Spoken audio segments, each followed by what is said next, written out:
27 e 28, assim diz a palavra de Deus. Ora, aconteceu que, ao dizer Jesus essas palavras, uma mulher que estava entre a multidão exclamou e disse-lhe: Bem-aventurada aquela que te concebeu e os seios que te amamentaram. Ele, porém, respondeu: Antes bem-aventurados são os que ouvem a palavra de Deus e aguardam. Vamos orar ao Senhor. Senhor, te pedimos em nome de Jesus a iluminação do Teu Espírito sobre nós e a Tua bênção, Senhor, sobre cada um, ainda que saibamos que não merecemos nenhum benefício Teu. O Senhor mesmo providenciou que Jesus abrisse um novo e vivo caminho e que pudéssemos chegar ao Teu Santo dos Santos. Então mostra a Tua vontade a nós e dirige-nos em nossa oração em nome do Senhor Jesus. Amém. Amados, uma das coisas ruins, há várias coisas boas em ser mestre, professor, não tenho dúvida que é muito compensador, mas uma das coisas ruins é que a gente tem que estar corrigindo.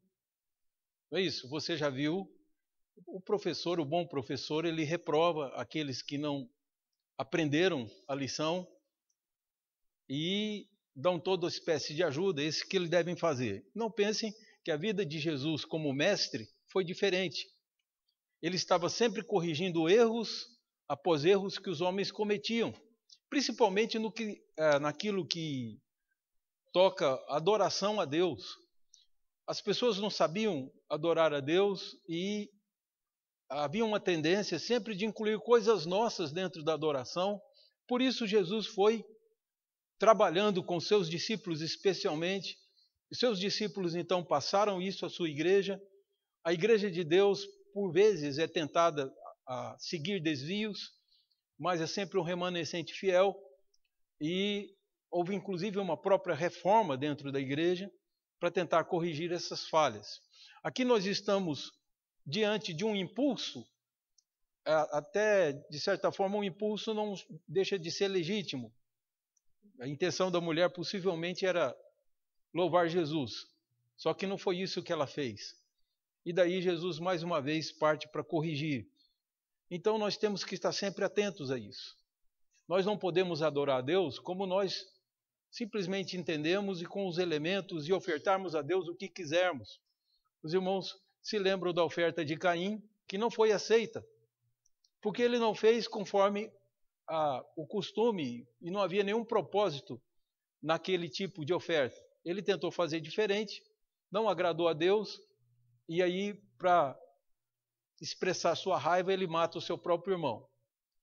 Há coisas que são inexplicáveis que o homem faz. E aqui nós estamos diante de uma tendência do ser humano e que Jesus, então, vai corrigir a igreja a respeito da adoração. E falando sobre adoração, nunca é demais lembrar que essa semana uma brasileira foi elevada dentro do catolicismo à categoria de santo. E seria interessante, então, o irmão saber como que se dá esse processo para eles, porque nós protestantes não aceitamos esse tipo de postura da Igreja Católica. Aliás, foi por isso que surgiu o movimento protestante e por isso muitos de nós deixamos essa igreja, por estar cheia de elementos humanos, cheio de impressões humanas, desejos humanos. É uma igreja pagã que usurpou o cristianismo e daí por isso houve a reforma em 1517. Bom, queridos, o que significa alguém se tornar santo? Segundo as bases que você vai ler, torna a pessoa apta a interceder por nós. Então a igreja reconhece a canonicidade, ou seja, o brasileiro pode, se quiser, fazer rezas e orações dirigidas à irmã Dulce, e aí, como ela fala português, né? Então daí ela intercede, tem aí a autoridade para interceder junto de Deus. Isso é uma coisa bastante estranha para nós, mas é interessante você entender esse processo. Como é que um católico se torna santo? Segundo as leis que existem lá, isso nunca se dá com menos de 5 anos da sua morte. Então, se alguém quer fazer alguém santo, tem que esperar 5 anos depois que ele morrer para entrar com o pedido. E uma das coisas que tem que atestar aquele que entra com o pedido é que essa pessoa já possui uma fama popular de santo. Aí a igreja vai investigar, e aí começa o processo. Se for aprovado o pedido de um bispo da diocese a que essa pessoa pertencia, ela passa por um processo de 3 etapas. A primeira etapa é a verificação das virtudes históricas. Então, eles vão verificar se essa pessoa tem virtudes históricas, se deu alguma contribuição para a humanidade, alguma coisa assim. Depois, entra num segundo processo, que é a beatificação. Esse processo não se dá sem a comprovação de um milagre. Hoje, a Igreja Católica Romana tem 70 médicos e alguns especialistas que vão examinar o milagre para dar um relatório ao Vaticano se o milagre foi verdadeiro ou se é só uma crendice popular. Isso é assim que os católicos justificam. Depois dessa segunda etapa da beatificação, aliás, o Papa João Paulo II está nessa categoria. Ele é beato. Ele está a caminho de ser canonizado. Ele só não foi canonizado porque quando estavam iniciando o processo para a canonização de João Paulo II, apareceu um vídeo comprometedor dele, na internet, foi divulgado, o Vaticano silenciou-se e deixa ele na condição de beato, porque o vídeo realmente não recomenda a santificação dele, a colocação como santo. Por último, vem a canonização, que tem que apresentar mais um milagre, esse milagre é verificado, e aí com 2 milagres a pessoa pode se tornar. O milagre tem que ser alguma coisa imediata, uma cura imediata, segundo o que os católicos dizem, e duradoura. Não pode ser a pessoa ser curada agora e daqui a um tempo voltar a ficar doente. Então, essas são as coisas que verificam. Certamente eles ficam em observação para ver se a pessoa não se autossugeriu alguma cura. Aí eles lá ficam observando e com isso a pessoa se torna santa e ganha a autoridade de interceder por você, de rogar pelos pecadores. Esse que é o status dos santos para a Igreja Católica. E aí nos leva a uma pergunta, que nós devemos fazer. Alguns têm dito que os católicos são a mesma igreja que nós. Nossa pergunta é se isso é verdade. Porque se for, os santos deles têm que ser reverenciados por nós. Porque na medida em que nós não aceitamos essa canonização e não elevamos orações, etc., que não seja centralizada em Deus e em Jesus, o que deve acontecer? Nós estamos professando que não acreditamos nisso e que não somos a mesma igreja.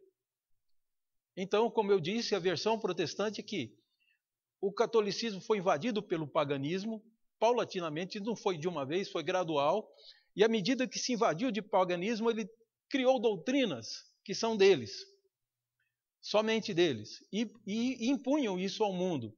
Para que os irmãos tenham ideia, o catolicismo sempre esteve dividido em 2 partes, a ocidental e a oriental. A oriental é daquela igreja que os irmãos conhecem como Igreja Ortodoxa Grega. Esse é o nome mais comum que a gente ouve para a igreja oriental, desculpem. A igreja ocidental ganha o nome de romana. Você vê que há uma disputa, romanos e gregos. Existe isso. E aí os católicos ortodoxos, eles se casam, a doutrina deles é um pouco mais parecida com os protestantes e eles valorizam as escrituras como palavra de Deus. Então tem alguma semelhança com os protestantes, mas eles existem muitos anos atrás, a igreja já estava dividida. E o Ocidente foi canonizado, foi evangelizado pela Igreja Ocidental, a igreja que tem sede em Roma. A sede da outra igreja era em Constantinopla. Mas eles não creem num papado. Eles têm um ancião que é um líder deles, mas que pode ser trocado a qualquer tempo. A Igreja Católica tem a doutrina que, além de ter o Papa, ele ainda é inerrante, ele não erra. Isso aí é só para esclarecer a respeito disso tudo. Quer dizer, qual que é a nossa postura como protestantes? E aí eu recorro aqui ao texto de Jesus. Jesus tinha acabado de pronunciar uma palavra a respeito dos demônios, coisas que nós não conhecíamos. Ele expulsa um demônio mudo, um demônio que impunha uma opressão àquela pessoa que não podia falar. Ele está dentro de uma sinagoga. Então, se você acha que o demônio não entra na igreja, ele entra sim através das pessoas. E muitas vezes ele até age através das pessoas. Então, dentro de uma sinagoga, tem um homem que está possesso por um anjo caído, que foi criado por Deus para glorificar a Deus e para servir os homens. E ele então domina e oprime os homens. Uma opressão que ele dá a esse homem é que ele está mudo. Jesus expulsa esse demônio. Como os fariseus nunca puderam expulsar aquele demônio, quando viram aquele fenômeno, tinham que explicar à multidão como que Jesus era superior a eles. E aí eles lançaram a tese de que Jesus era possuído pelo espírito de Belzebu, né? Que no grego, no hebraico e no aramaico, tem o nome de Baal-zebu. Esse Belzebu é uma forma do grego falar. Baal-zebu era uma entidade cananeia que a crença do povo cananeu é que esse era um tipo de Deus ou de demônio que vagava por baixo da terra. E como era o costume daquele povo daquela época, o sanitarismo deles era assim: eles iam para um lugar distante, abriam um buraco, aí eles defecavam e enterravam. Era assim que se fazia a higiene naquela época. A crença dos cananeus é que o Belzebu era o mais baixo de todos os espíritos. E aí ele se alimentava das fezes das pessoas. Essa era a crença cananeia, porque ele se movia por baixo da terra. Quando o fariseu chamou Jesus de príncipe lá de Belzebu, Jesus lança para eles e falou assim: então vocês tinham que comemorar, porque o reino inimigo está dividido entre si, certo? Isso é a primeira tese que Jesus levanta. A segunda, já está derrotado. O reino dividido ele vai ficar deserto, não vai sobrar ninguém. Aí Jesus fala assim: mas se eu expulso o demônio pelo dedo de Deus, ou pelo Espírito Santo de Deus, em Mateus é assim que ele se expressa, o reino de Deus já chegou a vocês. Então é o momento em que Deus...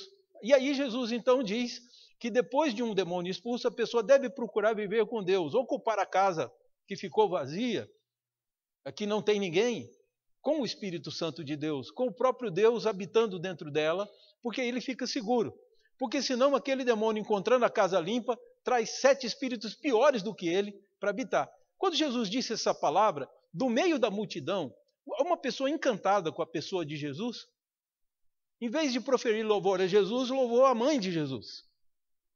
Ela disse o seguinte: é uma voz na multidão, uma mulher levanta a voz no meio da multidão para dizer o seguinte: bendito ou bem-aventurado, né, que venham bênçãos sobre a vida dos seios em que mamastes e do ventre que te gerou. Então ela profere um louvor à mãe de Jesus. E Jesus então corrige ali, porque Jesus sabe que só Deus pode ser adorado.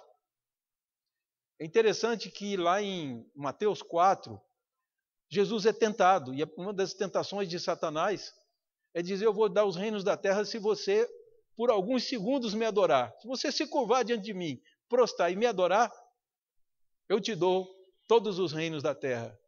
E Jesus então manda que Satanás se afaste, se retire dali, e diz: porque está escrito, só é o teu Deus. Jesus cita a Bíblia: só o teu Deus adorarás e só a ele darás culto.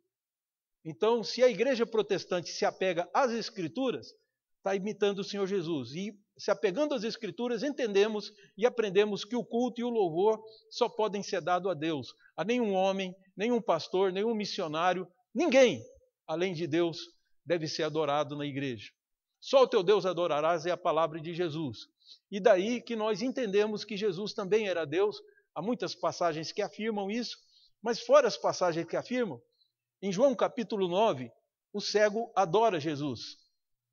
A palavra grega usada ali para que aquele cego adorar, que ele se prostrou diante de Jesus, é proskinel. É a mesma proskinel da ideia de que ele dobra os joelhos, né? E aí você tem a mesma palavra que Jesus disse, só o teu Deus adorarás. E Jesus aceitou a adoração daquele homem que havia sido cego e que Jesus curou. Portanto, adorar Jesus não há nenhum pecado nisso, porque ele é Deus, junto com o Pai e com o Espírito Santo. É doutrina bíblica. Porém, qualquer outra forma de adoração, ou qualquer outro tipo de adoração, deve ser repudiado. O que gerou a reforma numa igreja que era monopólio? Ninguém podia ser outra coisa a não ser católico e seguir essas doutrinas, muitas delas já contaminadas pelo paganismo. Por que Lutero se levantou? Porque Lutero era professor da faculdade e era um profundo conhecedor das Escrituras. Lutero já havia tentado aliviar a sua alma da culpa do pecado, subindo escadarias de joelho, indo a pé a Roma. Vários sofrimentos ele impôs a si mesmo para tentar sentir alívio da culpa do pecado. E não foi com a experiência física que ele conseguiu essa liberdade, não foi se auto-torturando ou flagelando que Lutero conseguiu achar paz. Ele achou paz quando leu nas Escrituras que o dom gratuito de Deus é a vida eterna. Que o perdão é obtido, segundo as Escrituras, de graça. Cristo conquistou o perdão, portanto, ele pode ser dado a qualquer um que pedir. Basta pedir. E o Lutero, então, sentiu alívio para a sua alma e começou a ensinar isso aos seus alunos, a doutrina da graça, da salvação em Cristo Jesus, e continuava ensinando as Escrituras. Até o dia em que surgiu, por ordem do Papa Leão X, a possibilidade de vender a indulgência. O irmão sabe o que isso significa? É importante que a igreja entenda qual que é a psicologia da indulgência. Na época do Papa Leão X, ele queria arrecadar dinheiro para construir a Basílica de São Pedro.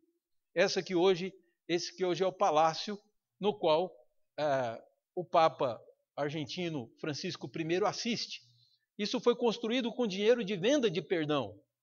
A indulgência era uma forma de arrecadar dinheiro e era dito o seguinte: a Igreja Católica, por ter ser a Igreja de Deus, tinha um armazém cheio de boas obras. Então, para poder arrecadar fundos, ela estava vendendo os méritos dela para as pessoas. Quem comprasse, obtinha perdão. Então, tem várias histórias. É bem conhecido o discurso de Tetzel, que era o responsável por Leão X para vender na Alemanha. Tetzel era um clérigo alemão e que estava lá para arrecadar. E Tetzel dizia a frase, isso que eu vou dizer aos irmãos, não foi a igreja protestante que me ensinou. Isso eu li, Rui Barbosa escreve sobre isso, dizendo dos absurdos da indulgência. Quero lembrar aos irmãos que o Rui Barbosa era um jurista, ele entendia de leis, e ele dizia que a indulgência era um absurdo, porque o pobre da Alemanha ouvia o seguinte: assim que as moedinhas fizerem o barulho, tintilar, né? Fizerem o barulho no fundo do caneco, a alma do seu pai e da sua mãe pula do purgatório para o céu. Era o que Tetzel pregava. E com essa pregação, Martinho Lutero se indignou, porque ele leu nas Escrituras que a salvação era de graça. Então, numa manhã de 31 de outubro, e podem ver que essas canonizações se dão muito durante o mês de outubro, e não é coincidência, porque em outubro, o mês da Reforma, Martinho Lutero, em 31 de outubro, escreve 95 teses, levanta, vai até a capela de Wittenberg, e lá na capela de Wittenberg cola. Na época a porta era de madeira. Dizem que hoje tem uma porta na Catedral de Wittenberg, agora de ferro, mas com as 95 teses agora esculpidas no metal.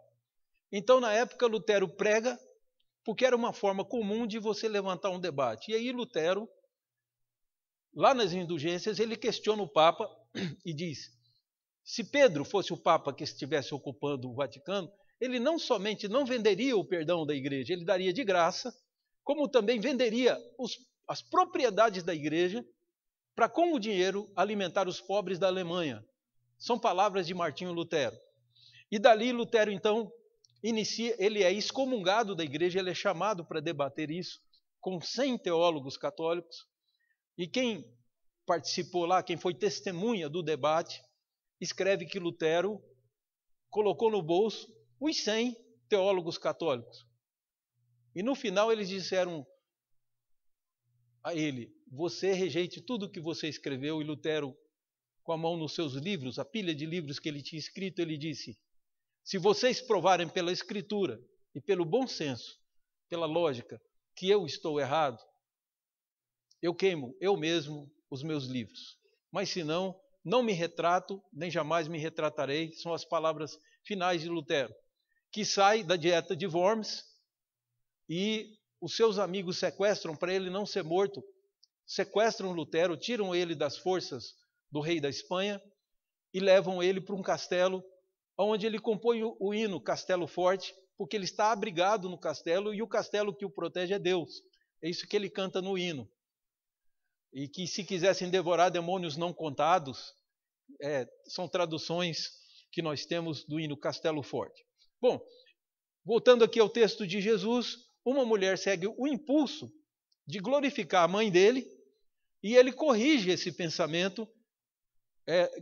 Por quê? Em primeiro lugar, nós percebemos no texto que a declaração de bem-aventurança, ela não é propriedade do homem. Não é uma atribuição humana, não há um homem na terra que possa dizer: a partir de hoje você é bem-aventurado.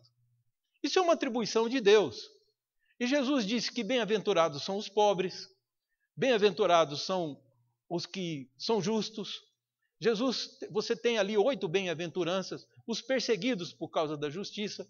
Todas essas coisas você vai percebendo Jesus dizendo. Então, quem tem essa autoridade é Deus, e Jesus é quem Deus deu essa autoridade. Então, não pode nascer da nossa experiência. Não importa, não depende a bem-aventurança de médicos fazerem exames para saber se o milagre foi real, nem da nossa preferência, o que eu prefiro.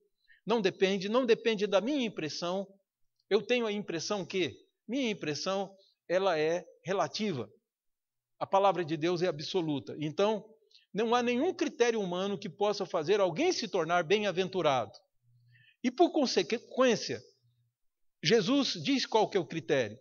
Ele diz que antes, e é interessante esse advérbio, né? Essa cláusula, que Jesus diz antes, ela é traduzida em Romanos como pelo contrário. Então é interessante ver que Jesus coloca, antes são bem-aventurados, quer dizer, pelo contrário, é de outra forma, não é como você pensa. Jesus entra com uma palavra que entra em confronto com o que a mulher disse. Bem-aventurados são aqueles, se você traduzir como pelo contrário, não é simplesmente o seio que eu mamei ou o ventre que eu fui gerado que merecem esse título de bem-aventurado.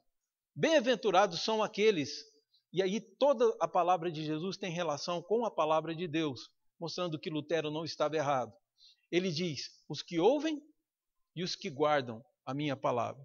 Então o primeiro critério é dizer, são aqueles que ouvem a palavra de Deus.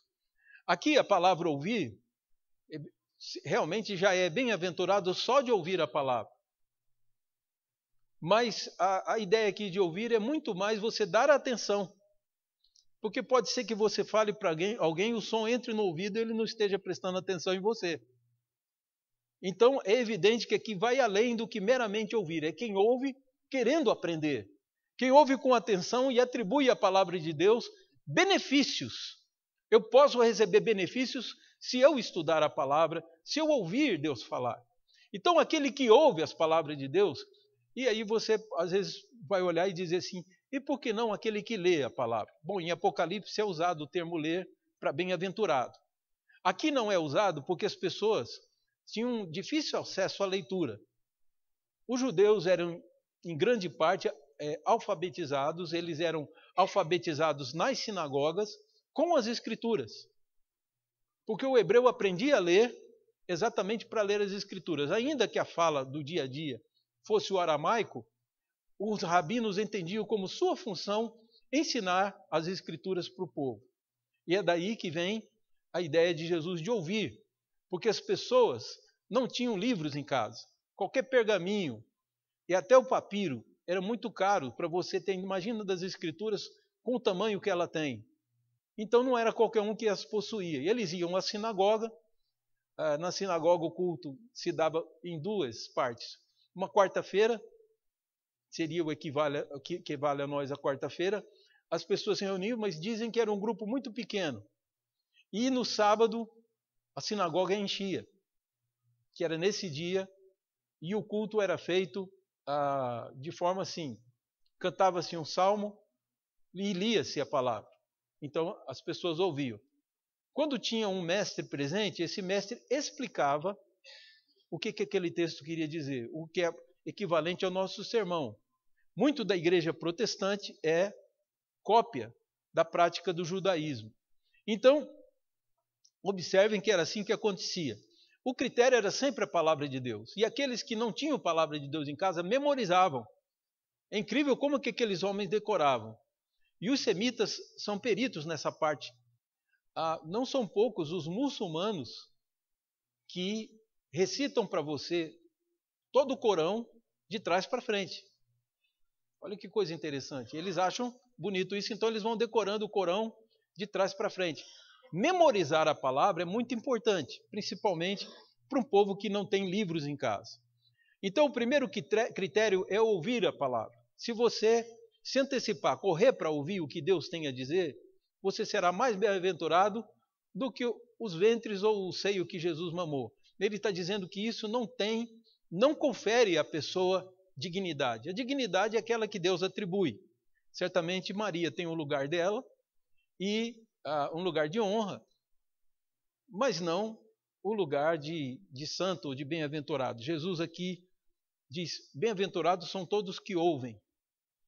É interessante se o irmão lembrar, uma vez Jesus estava pregando, e Maria, como toda mama judia, se aproxima e diz para ele interromper o que ele está fazendo, para vir atendê-la. Ela não se mistura com a multidão, ela fica de fora, certamente para que todos observassem a vaidade dela, de ter Jesus parando o seu ensino, parando de curar, saindo da multidão para atender sua mãe. Só que Maria também precisava aprender algumas coisas. E aí Jesus ensina para ela. Um discípulo interrompeu e disse, Senhor, a tua mãe e as tuas irmãs estão aí te esperando. Eles querem falar contigo. Elas querem. E Jesus disse assim, quem é minha mãe e quem é minha irmã? Como se ele não conhecesse. Aí ele vai responder quem são. Todos os que ouvem a palavra do meu Pai e praticam, esse é meu pai, meu irmão, é minha família. Ou seja, a atitude de Maria tinha que ser como uma boa cristã, uma boa aprendiz de Jesus, de se misturar com a multidão, se deliciar com Jesus ensinando, e certamente ele terminaria na hora que precisasse. Mas interromper o que ele está fazendo, a obra do Pai, para atender a sua mãe humana, não está dentro dos critérios de Jesus. Então, quem ouve a palavra já está sendo bem-aventurado. Corra para ouvir Deus dizer. Você tem alguma dúvida? Você tem alguma decisão que precisa ser tomada? Leia as Escrituras. Deus vai iluminar o seu caminho. Deus vai te dar a direção. Porque estamos aqui não para fazer a nossa vontade, não para seguir nossas preferências, mas para agradar a Ele. Se é esse o seu propósito, busca o Senhor. E como diz o profeta, me buscareis e me achareis quando me buscardes de todo o coração. É assim que Deus quer ser buscado. Portanto, ouvir é comparecer diante da palavra de Deus, é fazer dela o seu guia, sua regra de fé e de prática. É você estudar as Escrituras querendo saber, querendo entender o que a Escritura está dizendo. Mas há um outro critério que Jesus está dizendo também, aqueles que guardam. O que seria guardar aqui? Pessoas que pensam que é guardar na memória. Não tem nada a ver com isso. Outras pessoas dizem que guardar, imaginam que seja guardar na gaveta. E fica lá a Bíblia na gaveta dele o resto da vida. De vez em quando ele tira para ir na igreja e mostrar a Bíblia bonita que ele ganhou do pai e da mãe, mas ler nada. Esse guardar realmente também, com certeza, não é disso que Jesus refere, não faz de ninguém bem-aventurado. Qual que é o guardar aqui? O termo usado aqui é o mesmo termo usado para você guardar um rebanho. Então, o rebanho está ali e você precisa proteger cada ovelha do rebanho. Essa que é a ideia. O pastor, ele guarda o seu rebanho. E o crente guarda as Escrituras. De que sentido? Ele protege as Escrituras, ele defende as Escrituras, se for o caso, de todo ataque, de toda heresia, de toda novidade que o inimigo inventar para tirar sua atenção da palavra de Deus. Então você ouve, mas se você não guardar no sentido de amar aquela palavra a ponto de protegê-la, e foi isso que Lutero disse. Não, aqui na Alemanha nós vamos obedecer a palavra do Senhor. E daí nasceu a Alemanha tão forte hoje, que todo mundo fala. E muita gente não sabe que a Alemanha deve o que ela é hoje a Martinho Lutero. Que com Lutero, até isso é interessante, foi um surdo que me fez a pergunta e me fez entender isso. Porque Lutero, quando Lutero fez, como que se deu a reforma nos outros lugares do mundo? É simples você entender. Lutero fez a reforma na Alemanha. Alguns países vizinhos tiveram guerras e tal, como a Suécia, para manter ou desfazer-se do catolicismo. Então, alguns copiaram Lutero, mas não foram muitos.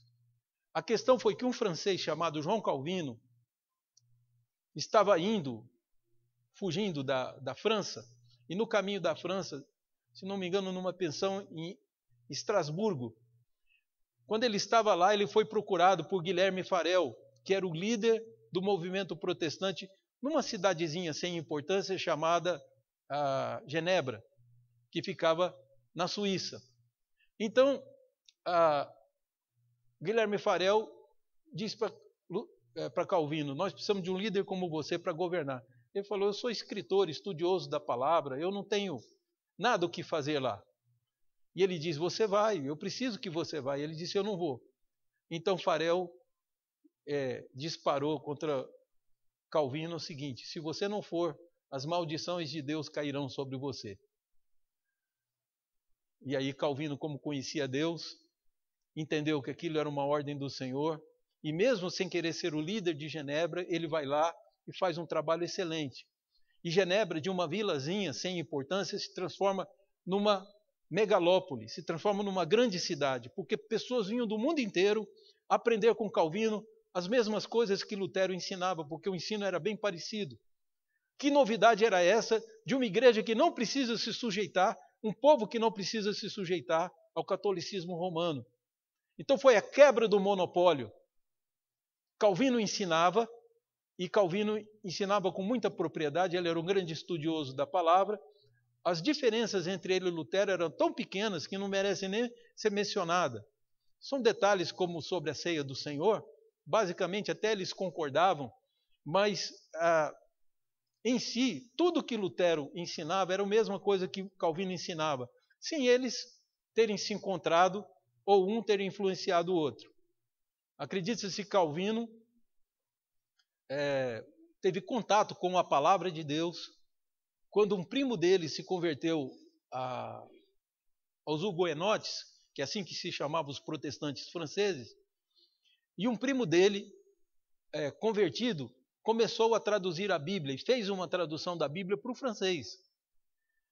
E como Calvino conhecia grego, hebraico e conhecia latim, ele estudou no seminário e continuava sendo alguém que é apegado à palavra, ele deu para Calvino corrigir. Como Calvino não escreve nada sobre ele, a gente tem que inferir que durante a leitura das Escrituras, Calvino se converteu do catolicismo para a fé hugoenote.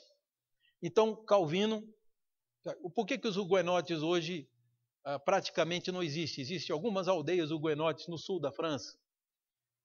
Porque na noite de São Bartolomeu foram mortos por volta de 100 mil protestantes. Eles foram duramente perseguidos.